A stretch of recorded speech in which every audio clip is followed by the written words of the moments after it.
welcome back to another GeekaWhat video, and today I'm taking you over the parts for my upcoming Broadwell-E X99 build guide. So they're all behind me. You can see the case in all its glory. It's got like pretty much nothing in it at the moment, but the build will be going live 24 hours from the release of this video. So let me take you over the parts and the reasons behind them. So it all starts for me with the CPU. Where's my... there it is.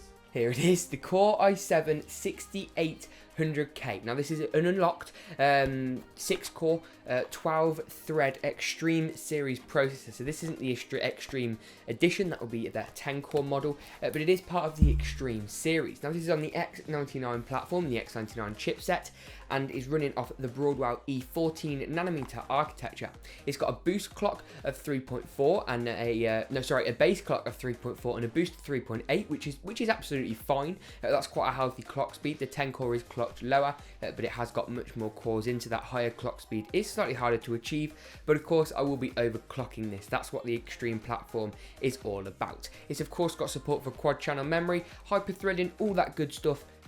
You can't really go wrong with this chip. The one thing that is possibly lacking with the 6800K is only 28 as opposed to 40 PCIe lanes, but that isn't too much of a problem for me because I'm not going to be shoving in 4 graphics cards into this build, nor am I going to be shoving in a ton of PCIe different lanes and peripherals, if you will. For motherboard, GeekaByte's X99P SLI is a great option. For me, I would have preferred to have gone for a slightly newer board with the release of the Broadwell-E architecture, but X99 as a chipset hasn't changed, and BIOS updates make the previous motherboards perform just as well, if not better than the new one. So there's no point in getting the lower end Broadwell-E chip that still performs incredibly well and then going and blowing the money you saved on a motherboard that isn't really going to equate performance wise, because yes, with X99 it is kind of blow it all out kind of build, and if I'd have gone 6700K I probably could have put a full water cooling loop in with this build, but to me there seems no point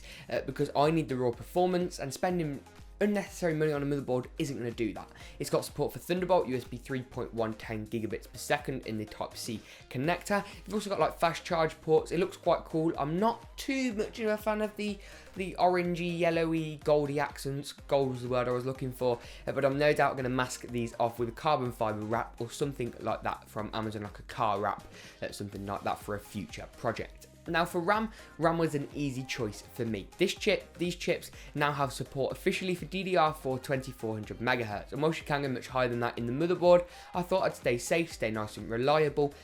So I went for 32 gigabytes of DDR4. This Corsair kit is great. The low profile X memory in a 4x8 gigabyte DIMM capacity, which allows me to have 4 free RAM slots. If you only had like 1 or 2 RAM slots in a build, it wouldn't look quite as good because you've got 8 slots to be filling up on the motherboard. However, with something like this, I've got room for upgrades and it's going to look quite nice. I appreciate I'm getting darker as this video progresses.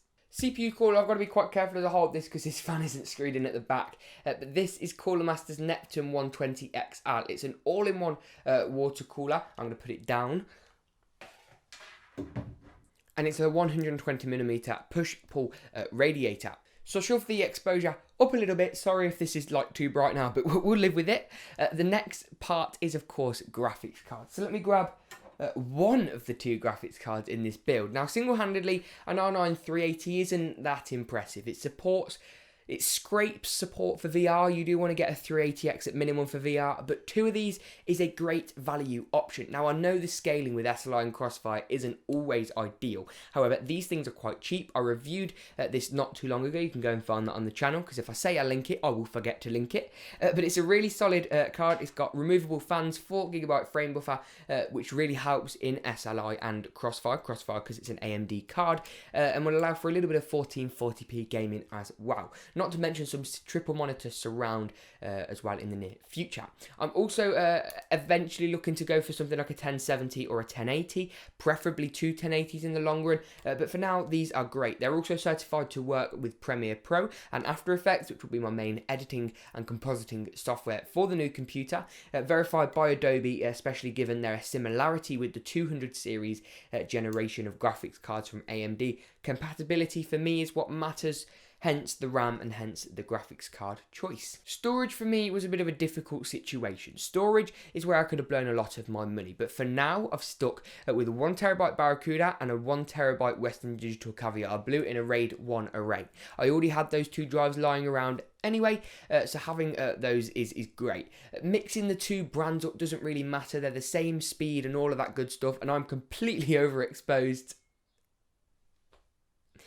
But that, to me, that isn't really too much of a problem, because they both work fine in a RAID 1 array. And for a fast editing drive, my Windows drive, I've gone for a Kingston HyperX Savage SSD. Got 560 megabytes per second write and 620 megabytes per second in the region in my testing read speeds. So that's going to be absolutely perfect for a really fast disk in Premiere Pro.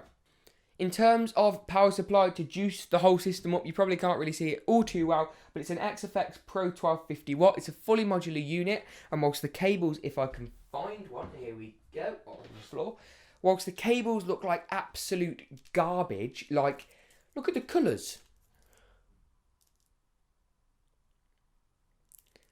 So you can't really see that well, but these are disgusting.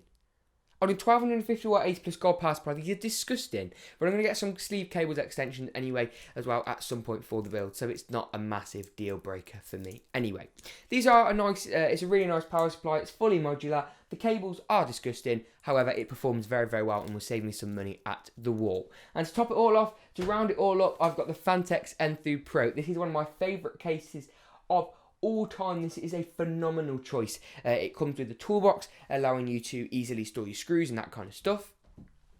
It's just generally all around a really, really, really good case. I really love this case. They did a great job with this case, and I've also thrown a couple of extra fans. Well, I've actually got a load of fans. Once this system is all powered up, I'm going to have about 8 fans plus the power supply fan in this build, which is going to be absolutely ridiculous, with a massive 210mm intake fan at the front for this build. So sorry about the run and gun style, the bit of overexposure and all that good stuff.